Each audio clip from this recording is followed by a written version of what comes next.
Every now and then there are Milestonisan transitions worth noting, and one of them is about to take place. The departure of Jay Leno from The Tonight Show. Music. When it comes to the kings of late-night television, Jay Leno's name easily recesto. The top. A master of timing, charm, and razor-sharp wit, Leno knew exactly how to turn even the most accordments into ratings gold. But not every guest walked away with a smile or an invite back. Yes, even the best in Thebaziness has a limit. And some guests crossed the line so badly that they earned themselves a permanent spot on Lo's Blacklist. So, who were Thesey and famous troublemakers? What did they do get banned by The Tonight Show legend himself? Buckle up, because we're diving deep into the wildest, most controversial moments that had Jay Leno saying, "Never again." Kathy Griffin's celebrities and late-night talk show hosts usually enjoy a pretty cozy, mutually beneficial relationship. Thester gets a platform to plug the Arlet project. The host gets to charm the audience with fun anecdotes and juicy stories, and everyone walks away happy. But every so often that balance gets completely thrown off. And when it does, things can get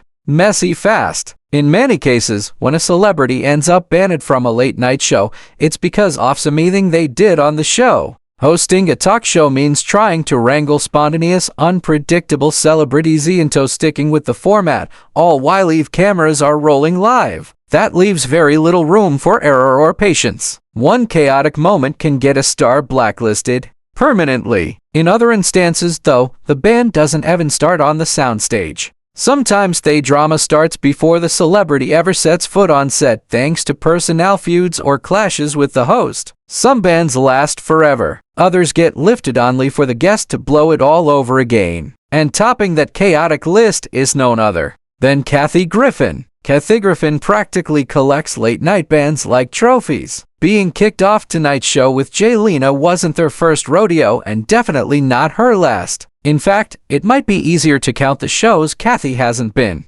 banned from. The sharp-tongued, unapologetic built her entire brand around crossing the line and then stomping on it. Griffin's style has never been safe. She's known for flying off the rails in delivering jaw-dropping rants laced with serious foul language. Jay Leno, who liked to keep The Tonight Show fairly clean and mainstream, didn't want any part of that chaos on his set. But it didn't stop there. She was also famously banned from The Late Show with David Letterman. Eventually, she was allowed back, but not without stirring the pot all over again. During her turn appearance, Griffin went completely off script and stripped down to her underwear on air, leaving everyone stunned. That kind of unpredictability might work for a live concert or a stand-up gig, but on network television, it's a one-way ticket to a permanent ban. What makes Kathy even more uncontainable is that she genuinely seems to enjoy the controversy. She openly revels in the backlash, almost treating the bans like badges of honor. And when someone thrives on the chaos they create, there's no telling what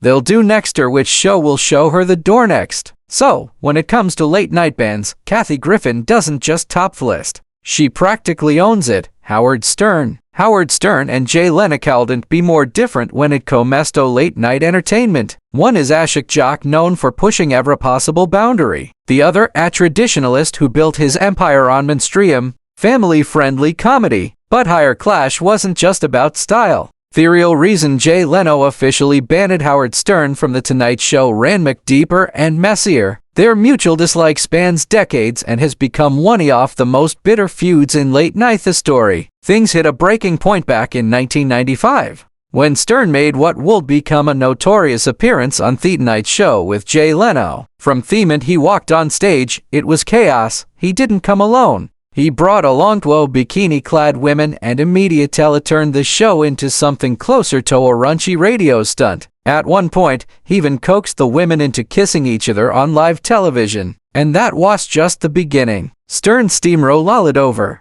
the entire segment. He spoke over Leno, interrupted the conversation, and completely disregarded the other guests, critics Gene Sisco and Roger Ebert, making the whole interview spiral into total disorder. It was clear he wasn't just there to promote anything. He was there to provoke. Backstage, things exploded. Lo was reportedly livid, so angry that he nearly walked off the seat in the middle of the taping. To Stern's producer, Lo didn't hold back. He fumed that Howard had *T'd in his house. The next day, Lowe even called in Stern's radio show to say that the stunt had gone beyond the acceptablest. It was clear there would be no mending fences. Since then, Stern has never missed a chance to publicly trash Jay. He's dragged him through the mud for years, going after everything from Lowe's comedy style to his personal integrity. He's mocked Leno's feuds with Conan O'Brien and David Letterman and accused him again and again of ripping off his material. Stern's favorite claimed that Lowe built his success by stealing Stern's bits and ideas. Lowe, for the most part, stayed above the fray. He rarely responded,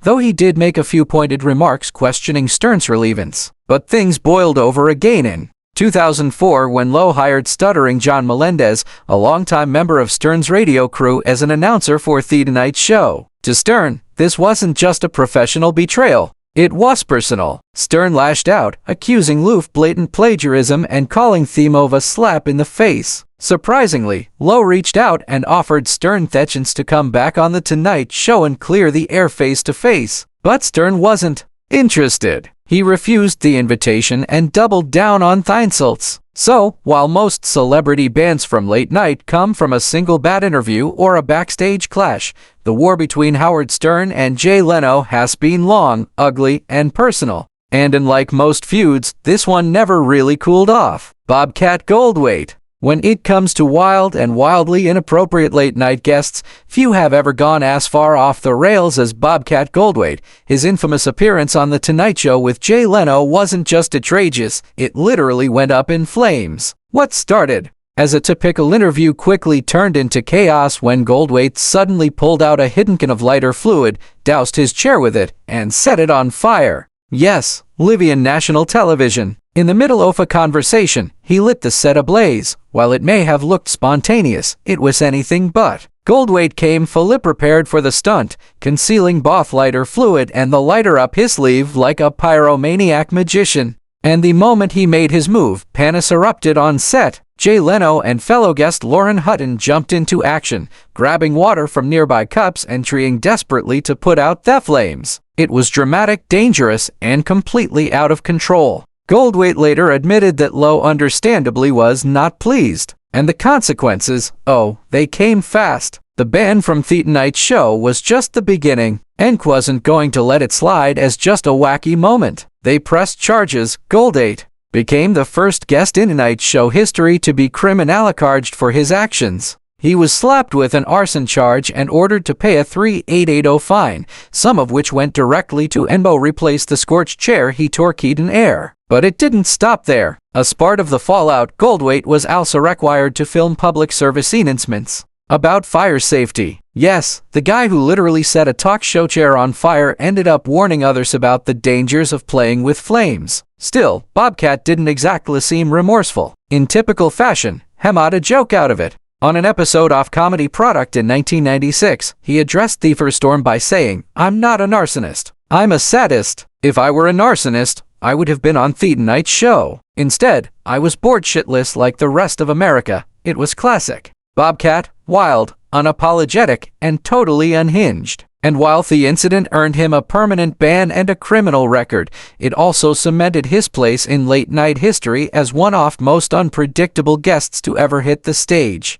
After all, it's not every day a comedy bit ends with fire extinguishers and felony charges. Conan O'Brien, one of the most bitter and tangled feuds in late-night television history, wasn't between a host and a guest. It was between two hosts, Jay Leno and Conan O'Brien. And in 2010, it all came crashing down in a very public, very messy way. For years, Leno had been reigning king of The Tonight Show, holding the top spot at NBC since 1992, but by the mid-2000s, Conan O'Brien, who had been holding down the later slot with Late Night, was starting to get offers from rival networks. NBC, not wanting to lose him, made a huge compromise. When Lowe's contract ran out in 2009, The Tonight Show would become Mechanins. Sounds simple, right? Not even close. When the time came in 2009, Law stepped down, but not quietly. NBC, desperate to keep him from jumping to a competing network, gave him The Jay Leno Show, a primetime program that aired right before Conan's Tonight Show. But instead of helping ratings, the move backfired. Both shows started tanking in numbers and NBC, true to form, panicked. Their solution: they tried to push the Jay Leno show into The Tonight Show's coveted 11:35 p.m. slot, bumping Conan's version of The Tonight Show to 12:05 a.m. It was a move that many saw as a betrayal of the network's promise.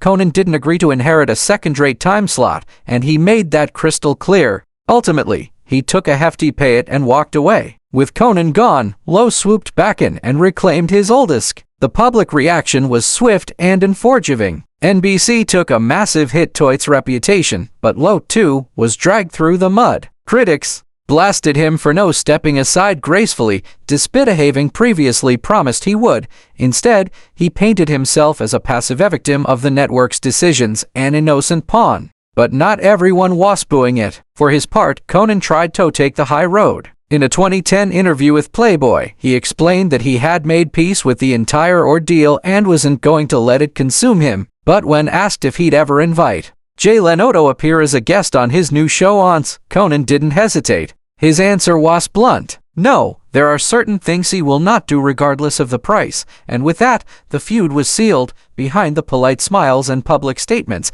it was clear late night had never seen a power struggle quite like this. And it left deep scars, one very own involved. Joan Rivers. Jay Leno kept Joan Rivers off The Tonight Show for more than 2 decades. Not because he of his own grudge, but out of loyalty to Johnny Carson, the man who had banned her in the first place. Even though Lowe never spoke to Carson directly about it, he maintained the ban long after Carson's retirement and even after his death. The freeze finally ended in 2014, not with Lowe, but under Jimmy Fallon's tenure just months before Rivers died. It was a sad, bitter fallout considering how much The Tonight Show had meant to Rivers. One appearance in 1965 changed her life overnight. She had spent years scraping by, crashing in her car, juggling temp jobs, and burning bridges in other talk shows. But when she finally landed a spot on Carson's couch, her career ignited. After her witty performance, Carson told viewers, "You're going to be a star."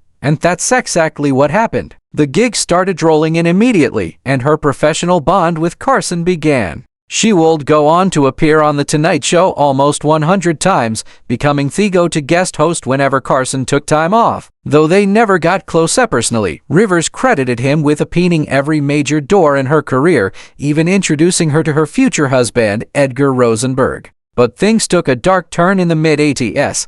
After 20 years at the helm of The Tonight Show, Carson's retirement loomed, and rumors about potential replacement began swirling. Rivers naturally assumed she'd be in their running. After all, she had practically been training for the job for years as she's regular fill-in. But when a list of possible successors began circulating, her name wasn't on it. Not even a mention. At the same time, NBC had started dragging its feet about renewing her contract. And on top of that, Rivers felt she was being undervalued and underpaid. Then came an offer too good to turn down. Fox was launching its own late-night show, The Late Show starring Joan Rivers. They offered her the historic opportunity to be the first woman ever to host a network late-night program. The deal included a 5-year contract, $15 million, and a producer role for her husband. Everything Rivers had ever wanted was on the table. Still, she knew it was a dangerous move. Other comedians who had dared to branch off from Carson's show had been blacklisted.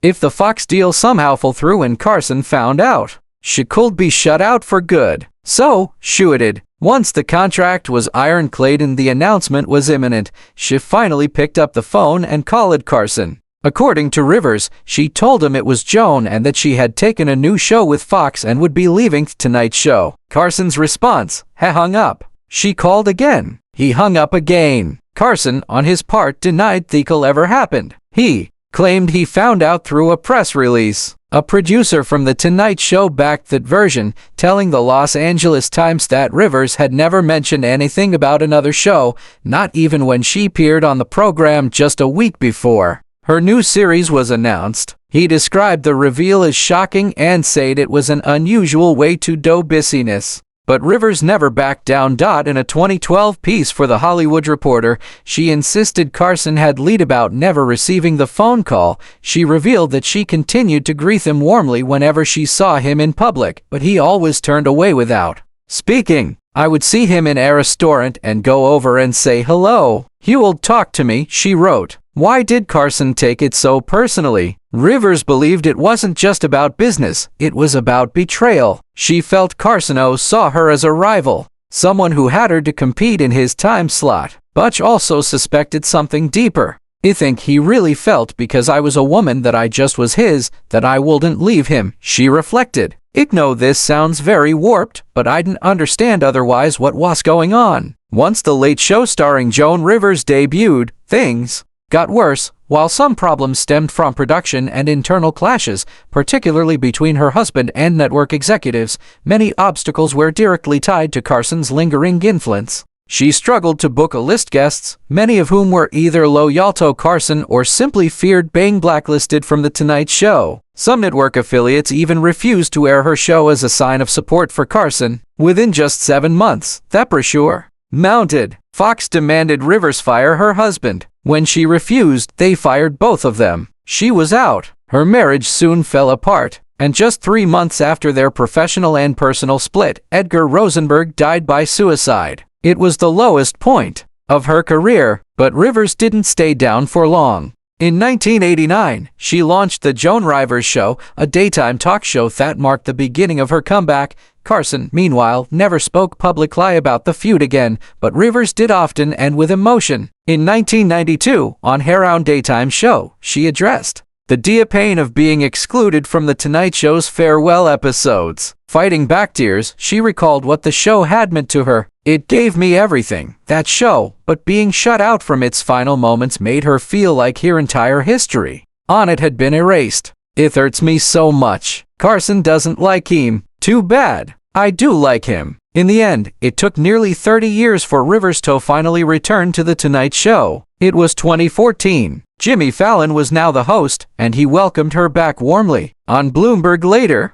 that night, Rivers called it amazing. "Getting back on that stage again," she said, "was very emotional. It was a moment of closure. The ban was lifted. The wounds remained, but for Joan Rivers, who had fought harder than most to earn a seat at the late night table, it meant something. Maybe not forgiveness, but at least recognition." Dana Carvey, as a rising star on Saturday Night Live, quickly became known for his razor-sharp impressions. And thanks to that growing popularity, he landed a few coveted spots on The Tonight Show to promote us in. At first, things between Carvey and Johnny Carson seemed to be going smoothly. Carson liked comedians who could think on their feet, and Carvey was the kind of impressionist who could steal the spotlight without even trying. But like fellow mimic Rich Little, Carvey eventually crossed a line John didn't find so funny. The tension exploded after an SNL skit titled Carsenio, where Carvey portrayed Carson as a desperate Arsenio Hall knockoff, wild gestures, over-the-top energy, and an out-of-touch vibe that painted Johnny as painfully past his prime. Carson was not amused. And if that wasn't enough, Carvey brought the same impression right o' Johnny's face during a Tonight Show appearance. That was the last straw. Carson, who was famously private and extremely protective of his image, cut Carvey off completely. He didn't just as him out socially. He barred him from promoting the Wayne's World movie on The Tonight Show despite the film's massive abas. Carson may have been in his final year as host, but he used that time to send a message. If you mocked Johnny, you didn't get a pass. When Jay Leno took over The Tonight Show in 1992, the late-night landscape shifted dramatically. The transition was already controversial. David Letterman had been gunning for the job and was openly frustrated when NBC handed it to Leno.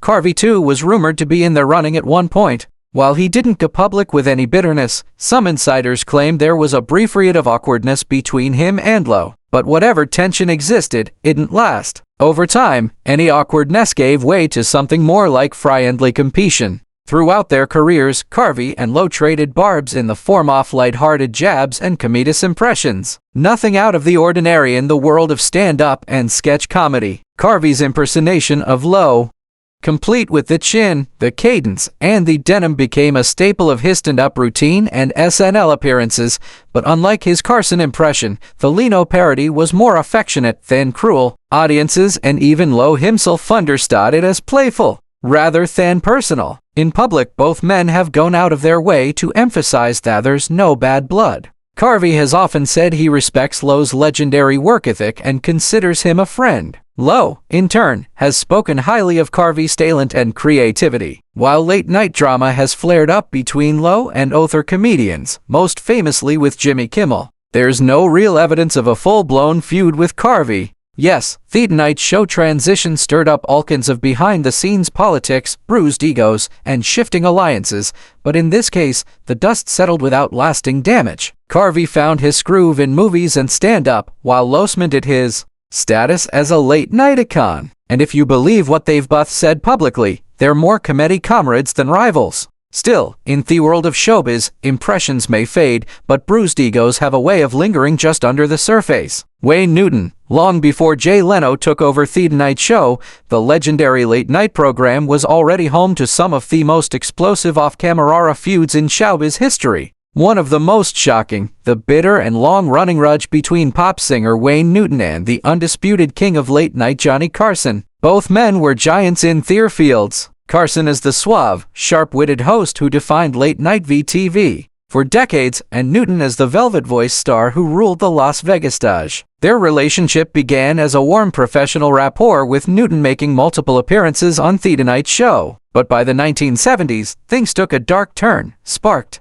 by one thing: Carson's monologue jokes. During an appearance on Larry King Live, Newton explained that the friendship started to unravel when Carson began mocking him during his nightly monologues. The jokes focused on Newton's appearance, his height, and particularly his masculinity. He described feeling confused and hurt, unsure whether he had somehow offended Carson without knowing it. For over a year, he attempted to reach Carson privately, but the jokes kept airing. To the Las Vegas Review-Journal, Newton revealed how personal the attacks felt. The jokes, he explained, had no basis in truth and seemed to spread like wildfire among other comedians who followed Carson's lead in questioning his manhood. He insisted that there was no rhyme or reason behind it, just a wave of cruelty that seemed to come out of nowhere. Years later, in his interview with Larry King, Newton made his feelings crystal clear. He had never spoken the words on television before, but he believed Carson was a mean-spirited person. He pointed out that there were others who had been quietly hurt by Carson's behavior, people the public would never hear about. At some point, Newton added Carson had decided to direct that negative attention toward him and had no intention of tolerating it. Eventually, Newton decided to confront the issue head-on. When Carson was in a meeting with longtime NBC producer Fred Ordova, Newton entered the room uninvited and asked the producer to step out. Alone with Carson, he laid everything on the table. He questioned what kind of crime he had committed to deserve the constant humiliation. Had he harmed a friend of Carson's, taken something from his children, stolen food off his plate? Then he issued an ultimatum. The jokes would stop immediately or there would be a physical confrontation. Carson attempted to de-escalate the moment by claiming he was Newton's biggest fan. Newton wasn't having it. He made it clear that he wasn't there for flattery. He was there to fix the problem. And however Carson wanted to go about that was up to him. The confrontation worked. The joke stopped, but the grudge remained. Not long after, the two found themselves on opposite sides of a high-stakes business deal when Newton outbid Carson and his business partner Ed Nigro for the Aladdin Hotel in 1980. Rumors suddenly began swirling that Newton had ties to the mafia. It was a public relations nightmare that haunted him for years, and he believed those rumors had one source. During his interview with King, Newton expressed his belief that Carson had both the power and influence to make a damaging gossip stick. He was convinced that the accusations tying him to organized crime, including allegiance that he was fronting for the mafia or being extorted by them, all traced back to Carson. In 1986, Newton was forced to publicly deny the rumors in the Los Angeles Times, but the damage was already done. Still, Newton wasn't finished fighting back. He sued NBC for libel and initially won a staggering $5.20 million, the largest victory against a news organization in a Hollywood legal trial at the time. But in 1990, the win was overturned by a federal appeals court which ruled Faith Network's claims about Newton's alleged mob ties hadn't been proven deliberately or recklessly false. Years of legal battles left Newton financially drained. In 1992, he filed for Chapter 11 bankruptcy, citing the mountain of debt from the lawsuit. Things didn't get easier. In 2005, Thayer Carson died. The IRS ordered him to pay an even larger sum, as confirmed by the Journal record. But in true Las Vegas fashion, Newton bounced back. Through sheer resilience and a series of successful residencies, he rebuilt his fortune and reclaimed his place in the spotlight. So, while Jay Leno may be famous for banning guests from The Tonight Show, the host who came before him left behind a feud that burned far deeper. One filled with betrayal, confrontation, and the kind of behind-the-scenes drama that late-night audiences never saw coming. Which of these Tonight Show guests do you think deserved the ban? Share your thoughts with us in the comments below. Don't forget to like, share, and subscribe. Also, click the next video shown on your screen. You will enjoy it.